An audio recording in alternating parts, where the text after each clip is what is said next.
अस्सलाम वालेकुम, hi and hello and Sports Pulse में आप सबको खुशामदीद कहती हूँ। कैसे हैं आप सब जनाब, क्या हाल अहवाल हैं और लाइफ कैसी गुजर रही है हमारे सबके सब व्यूअर्स की। उम्मीद करती हूँ कि आप लोग ये जो विंटर्स हैं, सर्दियाँ हैं, इनको एंजॉय कर रहे होंगे। न्यू ईयर भी जनाब बस आया ही चाहता है, new year is around the corner. और मैं एफएम पर शोज करती हूँ, आई एम एन आरजे, आप में से बहुत से लोग जानते होंगे। अभी मैंने जब ये यूट्यूब चैनल बनाया तो मैंने कहा कुछ एफएम से ब्रेक लेते हैं, इस चैनल को टाइम देते हैं, आप लोगों को टाइम देते हैं।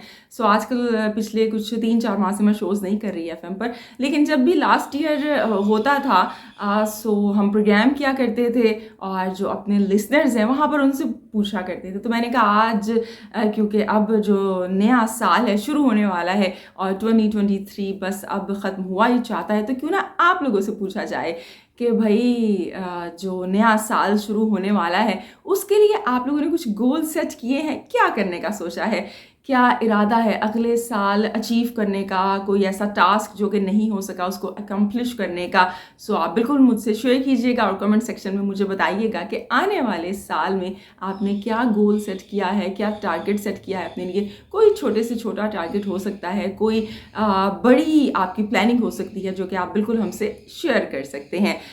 सो जी, ये तो कुछ नए साल की बात है और दुआ करते हैं कि जो आने वाला साल है आप लोगों के लिए ढेर सारी खुशियाँ, कामयाबियाँ और आसानियाँ लेकर आए।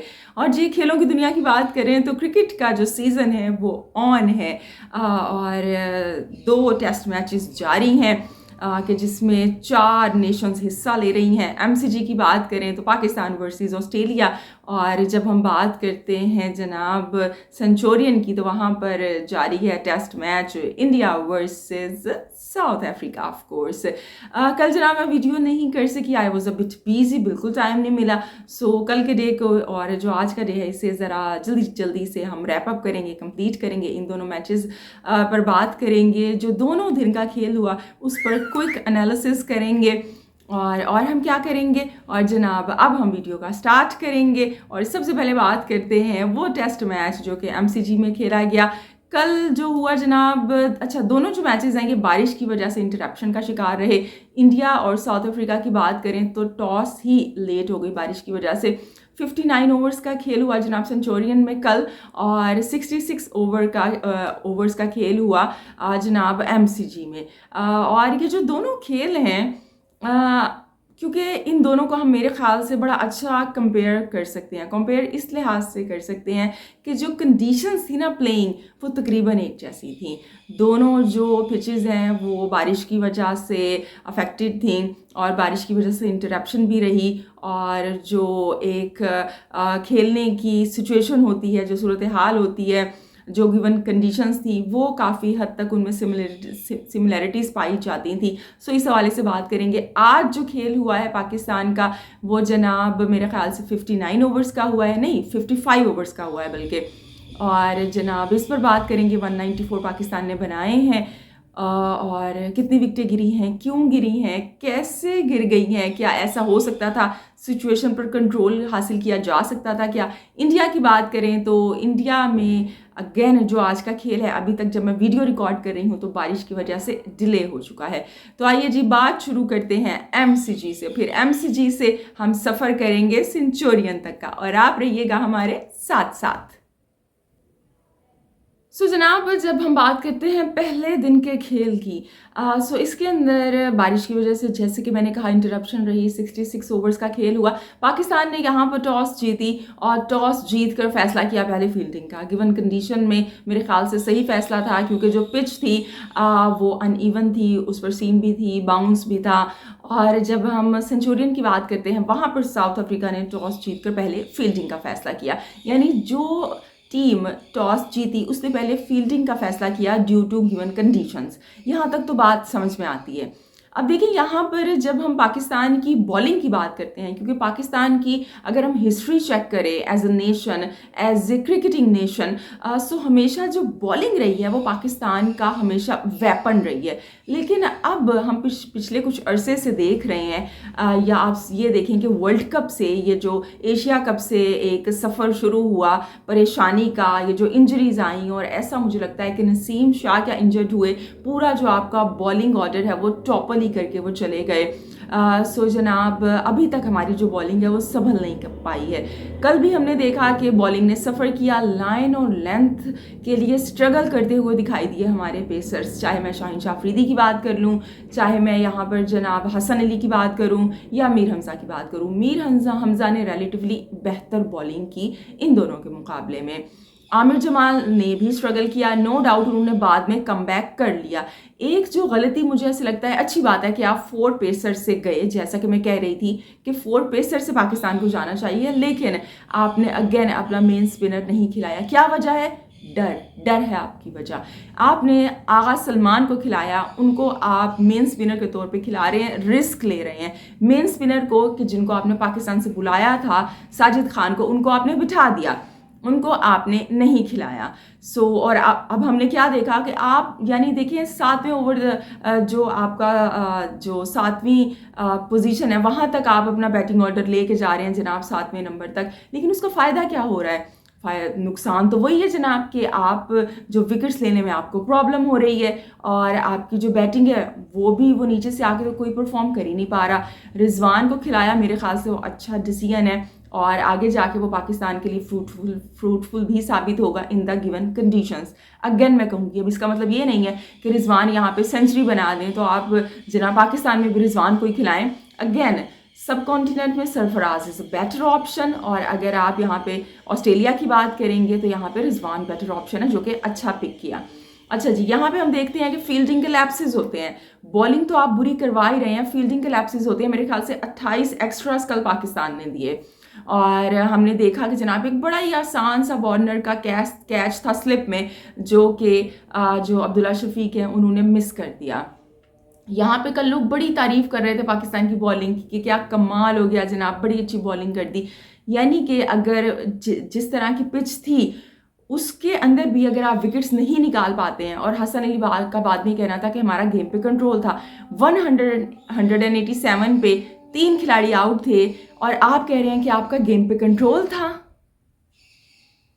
जनाब ये छोटी सी अजान ब्रेक थी, सो टॉपिक को कंटिन्यू करते हैं कि 187 पर 3 खिलाड़ी आउट थे कल और हसन अली का कहना था कि हम कंट्रोल में थे। ये कैसा कंट्रोल था भाई कि जिसके ऊपर आपकी जो ओपनर पार्टनरशिप है वो 90 रन बनाकर चली गई, कि जिसमें आपने 28 रन जो है वो एक्स्ट्रास के भी दे दिए, और उसके बाद कह रहे हैं कि इस किस्म की जिस तरह की कंडीशन थी जहां पर जो आपके पेसर्स थे वो स्ट्रगल कर रहे थे और आपका कहना ये है कि आप कंट्रोल में थे। वाकई पाकिस्तान कल के दिन यानी पहले दिन कंट्रोल में होता अगर 5 जो विकेट्स हैं वो गिरी भी होती, लेकिन अगर उन कंडीशंस में आपकी 3 विकेट्स गिरी हुई हैं और आप कंट्रोल में कह रहे हो खुद को, तो ये तो अनएक्सेप्टेबल है। मैं कल के दिन की बात कर रही हूँ, अभी आज के दिन की जानिब हम आते हैं।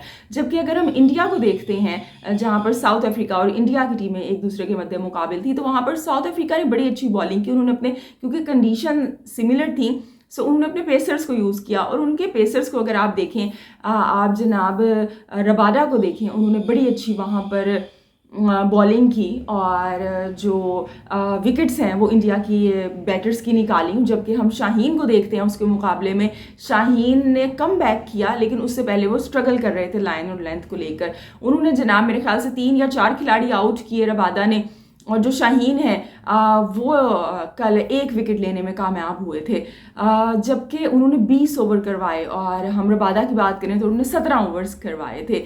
सो अगर हम साउथ अफ्रीका और पाकिस्तान के बॉलर्स को भी देखते हैं, हम यंसन को देख लें, उन्होंने बड़ी अच्छी बॉलिंग की, जबकि उसके मुकाबले में आमिर जमाल ने कल कम बैक किया। लेकिन वही बात है कि शुरू में आपने जो बैटर्स हैं उनको ब्रीदिंग स्पेस दी कि वो ज़रा अपनी गेम में वापस आएँ। शुरू में जो अगर हम ऑस्ट्रेलियन बैटर्स को देखें तो वो आहिस्ता खेल रहे थे, स्लो खेल रहे थे। बाज़ लोग कह रहे थे कि भाई स्लो खेल रहे हैं, तेज़ क्यों नहीं खेल रहे। तो अगर कल की जिस तरह की कंडीशंस थी, अगर वो तेज़ खेल रहे होते तो उनके भी 7-8 खिलाड़ी आउट होते। सो कंडीशंस के मुताबिक खेला जाता है। जबकि अगर हम बैटिंग की बात करें तो इंडिया के लिए चैलेंज था जिस तरह की कंडीशंस थी, लेकिन वहाँ पे केएल राहुल ने क्या ज़बरदस्त कूल एंड काम कंपोज्ड इनिंग खेली। 70 नॉट आउट है वो, सिराज उनके साथ जनाब नॉट आउट है। 208 रन बनाए, 8 खिलाड़ी आउट हुए और केएल राहुल की वो जो तारीफ की थी प्रेस कॉन्फ्रेंस में द्रविड़ ने, वो जनाब उन्होंने प्रूव किया वहाँ पे कि किस तरह से जो अपनी नर्व्स हैं उनको कंट्रोल में रखा, राउंड द विकेट खेला। और बाद में हमने देखा कि वो जो पेसर्स हैं उनके रबादा हो गए या यानसन हो गए, उनको शॉट्स भी मार रहे थे, वो लगा रहे थे, बाउंड्रीज भी हिट की उन्होंने। सो इस वक्त इंडिया मेरे ख्याल से बड़े अच्छे कंट्रोल में है, गेम दोबारा शुरू होगी।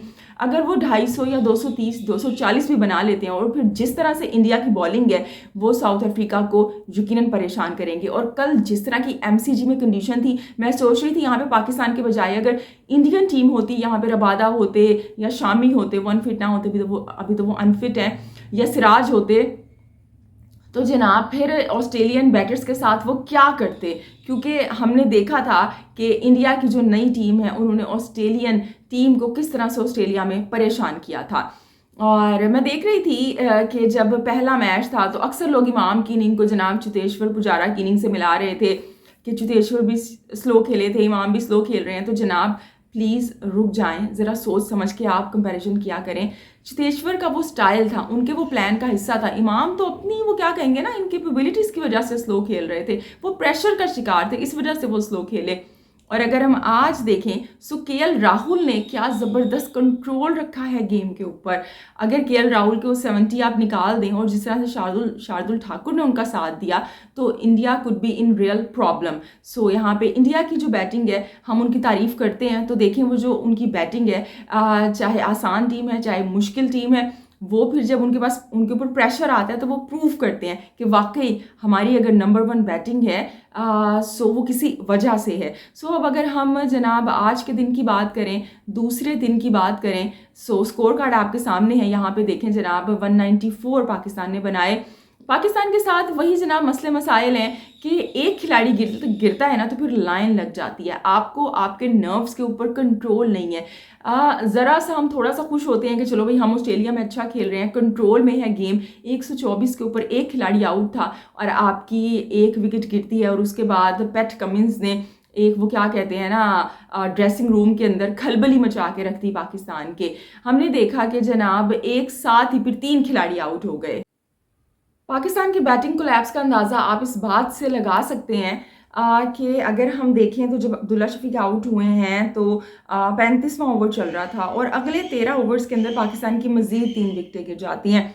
जहाँ पे अगर हम देखें तो शान ने बड़ा अच्छा यहाँ पे एक क्या कहेंगे ना एक कैप्टन इनिंग उन्होंने खेली और उन्होंने हाफ सेंचुरी बनाई। लेकिन बाबर को हम देखें सो बाबर को हम बड़ा बैटर कहते हैं, वर्ल्ड नंबर 2 है वो, अभी फिर वो ओडीआई चार्ट्स में नंबर 1 पे है। वो अपने तई एक और क्वेश्चन है आईसीसी की रैंकिंग को लेके कि भाई जो बड़े बड़े लोग बड़े बैटर्स के जिन्होंने सेंचुरीज बना दी, रन्स के अंबार लगा दिए वर्ल्ड कप में, वो नंबर 1 नहीं है, उसके बजाय बाबर नंबर 1 है। सो बहरहाल अच्छी बात है, नंबर 1 है, हमारे बैटर हैं, जो मर्जी उनका अब वो एक रैंकिंग का तरीक़ाकार है। लेकिन जब आपको प्रूव करना होता है तो क्या सिर्फ आपने जो सेंचुरीज बनानी है उसके लिए हमें नेपाल से अपनी सीरीज़ अरेंज करनी पड़ेगी, अफगानिस्तान से सीरीज़ अरेंज करनी पड़ेगी, या जिम्बाब्वे से सीरीज़ अरेंज करें, या यूरुग्वे से खेलें हम जाके, किससे जाके खेलेंगे तो बाबर की सेंचुरीज देखने में आएंगी। तीसरा टूर है बाबर का ऑस्ट्रेलिया का और आज वो फिर पैट कमिंस का शिकार हो गए। अच्छा मैं यहाँ पे कोहली की बात करूँ, कोहली भी ने भी वहाँ पे 30s में रन बनाए, उनको भी एक बड़ी अच्छी डिलीवरी हो गई, वो आउट हो गए। कि कोहली के साथ ना बैड लक हो जाती है। अगर हम देखें वर्ल्ड कप में भी तो पैट कमिंस की वो एक ऐसी डिलीवरी के हाथों फाइनल में आउट हुए थे कि जो अनप्लेएबल थी। इसी तरह जब ऑस्ट्रेलिया टूर पर थी बॉर्डर गावस्कर ट्रॉफी में इंडिया के, सो तब भी टॉड मर्फी ने जब कोहली को आउट किया था वो बड़ी अनप्लेएबल डिलीवरीज थी। लेकिन जब हम बाबर को देखते हैं तो बाबर के आगे तो भाई वो किसी नए बॉलर के हाथों भी आउट हो जाते हैं, और वो कोई अगर जनाब वर्ल्ड क्लास बॉलर है तो फिर तो बात ही अलग है। आज भी वो 1 रन बना के आउट हो गए। फिर वो जो आगा सलमान के जिनको आपने एक अपनी बैटिंग ऑर्डर को डीप करने के लिए रखा था वो भी आउट हो गए। और अभी जनाब रिजवान और जो हैं जनाब आमिर जमाल क्रीज पर मौजूद हैं। आमिर जमाल की बात करूं सो वो ना सिर्फ बॉलिंग अच्छी करते हैं बल्कि अगर हम डोमेस्टिक में देखें तो वो बैटिंग भी अच्छी कर लेते हैं। तो आई जस्ट जस्ट होप कि जब मैच दोबारा कल शुरू हो तो आमिर, जमाल भी रिजवान का अच्छा साथ दें, जबकि आई नो प्लेइंग कंडीशंस इतनी आसान नहीं है यहाँ पर। जनाब अब 194 के ऊपर 6 खिलाड़ी आउट हैं। 55 ओवर्स का खेल हुआ है आज, और हम सब तारीफ़ कर रहे हैं यहाँ पर जनाब अब्दुल्ला शफीक की और शान मसूद की, वो जो 90 रन्स की उन्होंने पार्टनरशिप की। यहाँ पे हम 90 रन की तारीफ़ कर रहे हैं, और वहाँ पे जब ऑस्ट्रेलिया की जानिब से उनकी ओपनिंग जोड़ी 90 रन बना रहे हैं तो हम कह रहे हैं जनाब पाकिस्तान के बॉलर्स कंट्रोल में थे। कैसे कंट्रोल में थे? अगर कंट्रोल में थे तो उनकी जो ओपनिंग जोड़ी है वो कैसे 90 रन बना गई? आप देखिए 52 रन एक एक्स्ट्रास के हैं। पाकिस्तान की बॉलिंग की क्वालिटी का आप अंदाज़ा लगाएं कि जब 52 रन एक्स्ट्रास के आप दे रहे हैं, और 318 में से नो डाउट आज पाकिस्तान की बॉलिंग ने बड़ा अच्छा कमबैक किया। लंच से पहले 318 पर आउट कर दिया ऑस्ट्रेलिया को, लेकिन जिस तरह की गिवन कंडीशन है वो 318 भी 400 के करीब आप समझे उन्होंने बनाए हैं, और जो डैमेज उन्होंने पाकिस्तान को पहुंचाना था वो ऑस्ट्रेलिया ने पहुंचा दिया। और हमने देखा कि जो उनकी ओपनिंग जोड़ी है उन्होंने 90 रन बनाए, और यहाँ पे हम कह रहे थे कि जनाब बॉलिंग जो है वो पाकिस्तान ने अच्छी की है। कहाँ अच्छी की है? आप देखें जो एक्स्ट्राज हैं, जो कि मैं कह रही हूँ 52 रन एक्स्ट्राज के हैं, और अगर हम वो 318 में से निकाल दें तो 266 बनते हैं। अगर आपने अच्छी लाइन और लेंथ के साथ बॉलिंग की होती तो ऐसा नहीं हो सकता था कि ऑस्ट्रेलिया की जो टीम है वो 300 के अंदर रिस्ट्रिक्ट हो जाती। लेकिन हमने बस अपने आप को वही क्या कहेंगे ना, वो फेक अपने आप को होप्स दी हुई हैं कि नहीं जी हमारी बॉलिंग तो अच्छी थी। ऑस्ट्रेलिया जनाब 2 के रन रेट से खेल रहा था, 2.5 के रन रेट से खेल रहा था। भाई वो उस रन रेट से इसलिए खेल रहा था कि वो कंडीशंस इस तरह की थी। पाकिस्तान को देखें आप, आज अगर पाकिस्तान को देख लें तो 194 पर 6 खिलाड़ी आउट हो गए हैं। इसे कहते हैं कंट्रोल। पैट कमिंस ने अगेन बताया जनाब कि ये डोमिनेशन है, ये कंट्रोल है। जब हम समझते हैं कि नहीं अब तो हम अच्छी कंडीशन में आ गए हैं, पैट कमिंस जो हैं वो कोई और प्लान के साथ आते हैं, और वो अपना उन्होंने 5 ओवर्स का स्पेल किया और पाकिस्तान को एक मिनी कोलैप्स दे दिया, और वो जो मिडल ऑर्डर था उसकी कमर तोड़ के रख दी। सऊद शकील ने बड़ा अच्छा परफॉर्म किया था जनाब श्रीलंका में। बाबर सब कॉन्टिनेंट में बड़ा अच्छा परफॉर्म करते हैं, लेकिन यहाँ पे चले सऊद शकील को हम वो नए हैं उनका मार्जिन दे देते हैं, फर्स्ट टूर है। लेकिन यहाँ पे बाबर की बात करें तो बाबर क्यों इतने क्लूलेस दिखाई दे रहे हैं? अब तो उनके ऊपर कैप्टनसी का प्रेशर भी नहीं है, लेकिन अगेन वो परफॉर्म नहीं कर पा रहे हैं। फिर जब हम कहते हैं कि जनाब जब भी क्या कहते हैं ना, वो एक बड़ा अच्छा सा सेंटेंस है, जब भी काम बड़े होते हैं तो कोहली खड़े होते हैं। वो इसीलिए खड़े होते हैं कि जब उनकी टीम प्रेशर में होती है, चाहे ऑस्ट्रेलिया के खिलाफ है, चाहे पाकिस्तान के खिलाफ है, या इंग्लैंड के खिलाफ है, या वो सेना कंट्रीज में है, या सब कॉन्टिनेंट में है, कोहली परफॉर्म करते हैं। जबकि बाबर को हम देखें तो बाबर की लिमिटेशंस हैं। अब उनके करियर के जनाब 8 साल हो चुके हैं, लेकिन अभी तक जब उनको अपनी पीक पे होना चाहिए तब भी अगर उनके लिए ऑस्ट्रेलिया में खेलना चैलेंज है तो बाबर को यहाँ पे रुक के सोचने की ज़रूरत है और अपनी गेम पर तवज्जो देने की ज़रूरत है। और ये जो लोग यहाँ पे ट्रेंड चला रहे होते हैं, Babar Azam is the captain, Babar Azam is the number 1 batter, तो जनाब उनको अपनी गेम पर तवज्जो देने दें। अगर आप बाबर के साथ वाकई मुखलिस हैं ना तो उनको एहसास दिलाएं कि उनको ज़रूरत है कि वो इस वक्त अपनी गेम पे तवज्जो दें, क्योंकि इस वक्त उनकी गेम की ज़रूरत है पाकिस्तान को इस मुश्किल वक्त में, इस मुश्किल टूर पर। और जनाब जब हम MCG से सेंचुरियन तक का सफ़र तय करते हैं तो हमें पता चलता है कि मैच शुरू हो चुका है, आज के दिन का खेल शुरू हो चुका है, इंडिया वर्सेस साउथ अफ्रीका। सो इस मैच को एंजॉय करें, आज के खेल को एंजॉय करें। हम आपसे मुलाकात करेंगे आज के खेल के बाद, आज की इनिंग के बाद, या फिर कल। अपना ढेर सारा ख्याल रखिएगा, हंसते मुस्कुराते रहिएगा, क्योंकि आप जी बिल्कुल आप मुस्कुराते हुए बहुत अच्छे लगते हैं। अल्लाह निगहबान है।